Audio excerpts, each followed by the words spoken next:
Эфирден алықлар вақты студияда Алина Хасеншина. Ознақайда Хайрия марафоны узды. Әлмәттә шираттағы ил күләм ярышлар үтте. Қолабыз қышқы yüзін яратушыларны бірләштірді. Ознақайлылар битараф түгел, анда Хайрия шаралары узып кына тора. Язмыш китабы дип исемләнгән марафонга район җитәкчеләре, депутатлар, хезмәт коллективлары, эшмәкәрләр һәм шәхси затлар үзләреннән өлеш кертте. Әлеге игелекле чарада безнең төшерү төркеме дә булып кайтты. Ознақай халкы гомер-гомергә бер-берсенә ярдәм итеп, кайгы шатлыкларны уртаклашып яши. Һәр ел сайын шушы вакытта мөмкинлекләре чикле гражданнарга, мохтаҗларга ярдәм йөзеннән шәфкатьлелек марафоны уздырыла. Аның быелгысы да зур оешканлык белән үтте. Мәдәният йорты каршында эшләп килүче рәсем сәнгате һәм декоратив гамәли сәнгать түгәрәгенә мөмкинлекләре чикле гражданнар бик теләп йөри.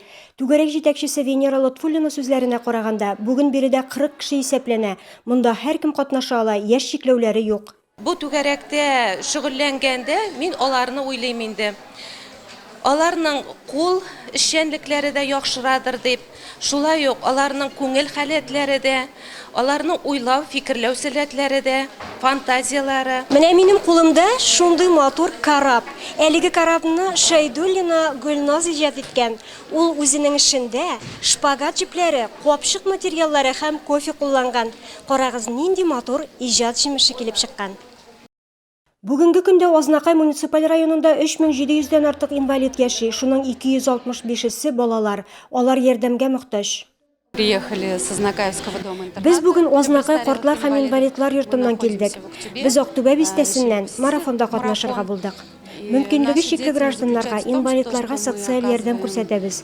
Бүгенге көндә интернатта барысы 106 граждан яши. Без һәр вакыт төрле чараларда катнашып киләбез. Ознакай муниципаль район башлыгы Марсель Шайдуллин акциядә катнашучыларга рәхмәтен җиткерде. Районыбызда изгелек, шәфкатьлек марафоны үтә.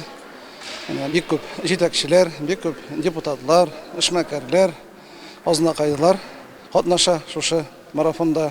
Без инде ел сайын аны традиция буенча үткәрәбез. Яңа ел алдыннан шушы 10 көнлек ярдәм буенча бара бит инде районыбыз буенча.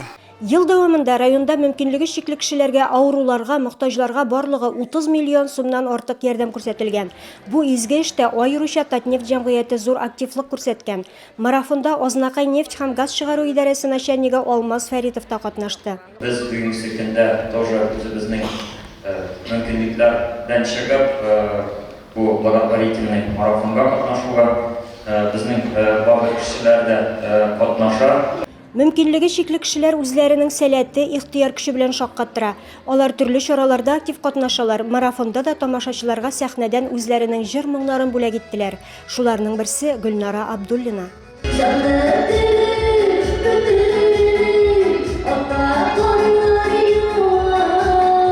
Акция барышында Хайрия фондына кергән акчалар авыру балаларны дәвалауга һәм катлаулы тормыш хәлендә калган кешеләргә ярдәмгә юнәлдереләчәк. Илмира Шәрифуллина, Рөстәм Әкбаров, Яңалыклар вакыты, Луч Әлмәт телекомпаниясе. Әлмәт илебезнең иң көчле спортчыларын җыйды. Калабызда пауэрлифтинг һәм көч спорт төрләре буенча ачык Россия кубогы узды. Традицион ярышлар вызов барысы 5 исеме астында 11 спорт төрендә 26 номинациядә үтте. Илебезнең көчле спортчыларын без дә күреп кайттык.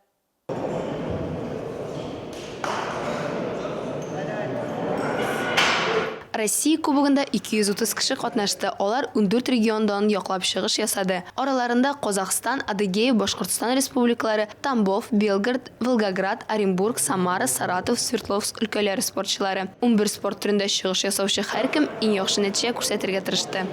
Ярышта балалар, иратлар, хатын-кызлар һәм сәламәтлеге ягыннан мөмкинлекләре чикле спортчылар катнаша. Шулай ук тәҗрибәле спортчылар да үзләренең әзерлекләрен һәм көчләрен күрсәтергә җыелган.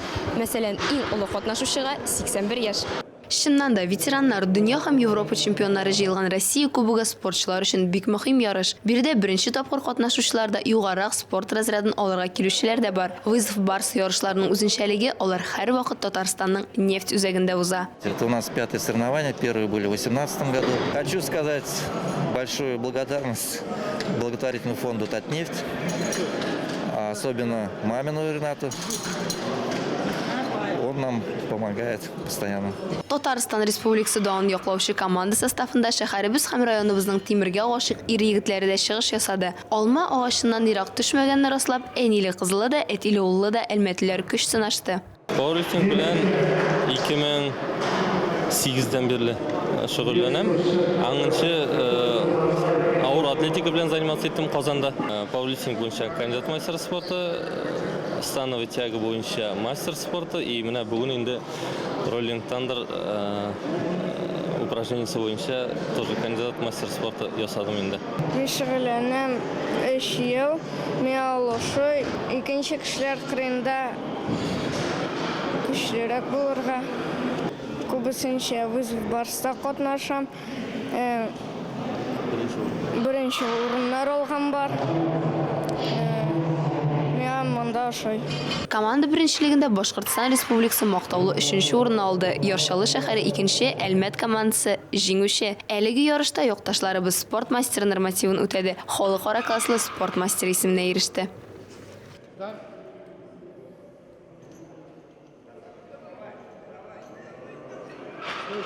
Uzgan yıllarda Elmet türlü derecedagi yarışlar üzerine evrildi. Misal için şehir kulünde yüzünü yaratışı Tatarstanlılar jildi. Hem Respublika çempionatında qatnaştı. 1976 yılda Mikhail Zemlyanov buldurgan Morshlar klubu bütün respublikaga tanılgan. Yarışlarda qatnaşu üçün qışqı yüzünü üz etüşü 10 şehir vekili jildi. Oralarında Mariel Respublikası, Samar ülkesi, Ufa şehri sportçıları da, Kurshi Bugulma, Лениногорск, Yorshalı Dağı'nın yoqlovchilar da var. Очень понравилось. Первое свое, так скажем, впечатление такое интересное, да, то, что реально свое тело так бодро себя чувствуешь, прям советую многим людям молодым к этому направлению приобщиться. Qışqı yüzü güçlü ruh ham niqli salomatlik bo'lak ite. Eligi sport turini yaratuvchilar pozitiv ham maqsadchan bo'lib bilan ayrila. Yuqu sifatini yaxshirta, yashirta turgan morshliq 70ni qo'yganda da bir necha dista yilga yashirib ko'rinirga mumkinlik beradi. 25 yil ilk men birinchi marta shu shibaka shumgan edim. Mena hamon shunday yerim endi. Значит, shunday do'stlar menda. Men hozir endi 24 yil yarim menda suv patshasi bo'lib.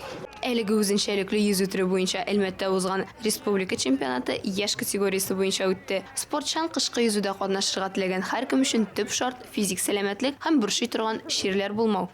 Здесь, в общем-то, нужна не только спортивная подготовка, как для спортсменов, которые плавают в бассейне, но и нужно, чтобы человек был, значит, уже готов к преодолению холодовой нагрузки. Это очень сложно.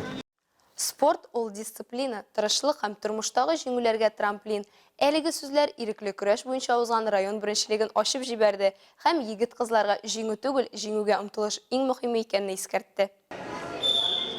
İrikli kurash bo'yicha o'zgan Elmat rayoni birinchiligida 100 ga yaqin sportchi qatnashdi. 8 yoshdan 16 yoshgacha yigit qizlar o'zlarining kuchin ham azirligini ko'rsatdi. Eligi yarışlarning o'zinchaligi bir kilamda qizlar, ikkinchisida mo'g'aylar kurashi. Uchrashuvlarni ilibizning jilma komandasi safina kirishi sportchilar hukm etdi. Kurash irg'itular bilan motor. Kilamda o'z azirligini ko'rsatuvchi har kurashchining yaratgan olimi priyom ham uchrashuvlarni jingirga yordam etuvchi siri bor. Либо захват на туше, либо бросать, чтобы сопернику было еще сложнее. Недавно выполнил кандидат в мастера спорта в Санкт-Петербурге. Выигрывал, становился призером Центрального совета и Приволжского федерального округа. Было тяжело, но я был быстрее и сильнее физически. Rayon birinchiligida qatnashgan barliq Elmat malaylari ham yigitlari grek-rim kurashi bilan shug'ullanuvchi sportchilar. Qizlarga grek-rim stiline yo'l yopiq bo'lsa da, bo'lajak iratlar irikli kurashda da o'zlarini ko'rsata oladi. В вольной борьбе можно приемы использовать и с ногами, и на корпусе, то есть там намного больше приемов. В греко-римской борьбе там мы работаем только на корпусе, ноги не работают. Yarışlar sportchilar uchun bayramga davrildi. Har qatnashuvchiga bolli bo'lak ham animatorlar bilan biyu hazırlangan edi. Jinguvchilar ham prizerlar dardlantirgich sitati yozilgan kalendarlar oldi. Shulay uq eng natijali kurashchilar Elmatning jilma komandasina saylab olindi. Eliga shular, men Lina Hasan, montaj operatori Olya Beramalova sizning bilan sog' bo'lashamiz. Eson bo'lasiz.